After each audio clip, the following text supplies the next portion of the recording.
12th month, that is, the month Adar, of the 13th day of the same, when the king's commandment and his decree drew near to be put in execution in the day that the enemies of the Jews hoped to have power over them, though it was turned to the contrary, that the Jews had rule over them that hated them.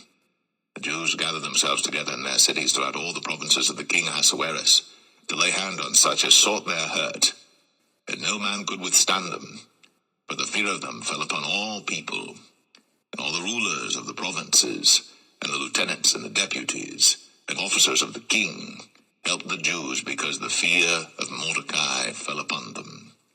For Mordecai was great in the king's house, and his fame went out throughout all the provinces. But this man, Mordecai, waxed greater and greater. Thus the Jews smote all their enemies with the stroke of the sword, and slaughter and destruction, and did what they would unto those that hated them. And in Shushan the palace the Jews slew and destroyed 500 men. And Pereshandatha, and Dalphon, and Aspartha, and Poratha, and Adalia, and Aridatha, and Parmasta, and Arisai, and Aradai, and Vajezatha, the 10 sons of Haman, the sons of Hammedatha, the enemy of the Jews, slew they, but on the spoil laid they not their hand. On that day the number of those that were slain in Shushan the palace was brought before the king. And the king said unto Esther the queen, The Jews have slain and destroyed 500 men in Shushan the palace, and the 10 sons of Haman. What have they done in the rest of the king's provinces? Now, what is thy petition? And it shall be granted thee. Or what is thy request further? And it shall be done. Then said Esther, If it please the king, let it be granted to the Jews which are in Shushan to do tomorrow also according unto this day's decree, and that Haman's 10 sons be hanged upon the gallows. And the king commanded it so to be done. And the decree was given at Shushan, and they hanged Haman's 10 sons. But the Jews that were in Shushan gathered themselves together on the 14th day also of the month Adar, and slew 300 men at Shushan, but on the prey they laid not their hand. But the other Jews that were in the king's provinces gathered themselves together, and stood for their lives, and had rest from their enemies, and slew of their foes 75,000. But they laid not their hands on the prey. On the 13th day of the month Adar, on the 14th day of the same, rested they, and made it a day of feasting and gladness.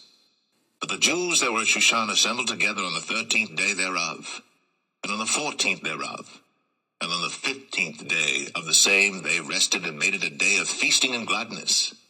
Therefore the Jews of the villages that dwelt in the unwalled towns made the 14th day of the month Adar a day of gladness and feasting, and a good day, and of sending portions one to another. And Mordecai wrote these things, and sent letters unto all the Jews that were in all the provinces of the king Ahasuerus, both nigh and far, to establish this among them, that they should keep the 14th day of the month Adar, and the 15th day of the same yearly, as the days wherein the Jews rested from their enemies, and the month which was turned unto them from sorrow to joy, and from mourning into a good day, that they should make them days of feasting and joy, and of sending portions one to another, and gifts to the poor.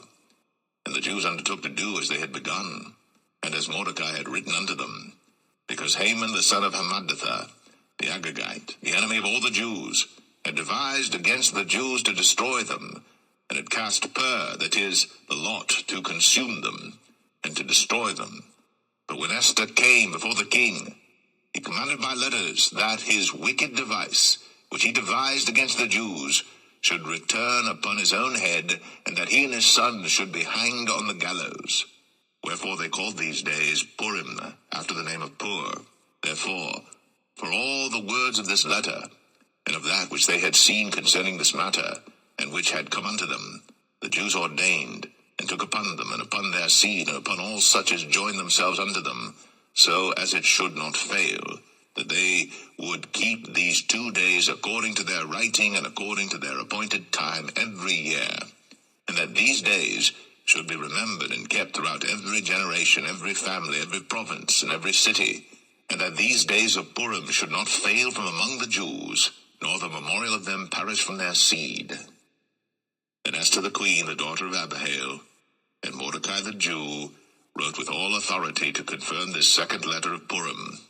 And he sent the letters unto all the Jews, to the 127 provinces of the kingdom of Ahasuerus, with words of peace and truth, to confirm these days of Purim in their times appointed, according as Mordecai the Jew and Esther the queen had enjoined them, and as they had decreed for themselves and for their seed the matters of the fastings and their cry. And the decree of Esther confirmed these matters of Purim, and it was written in the book.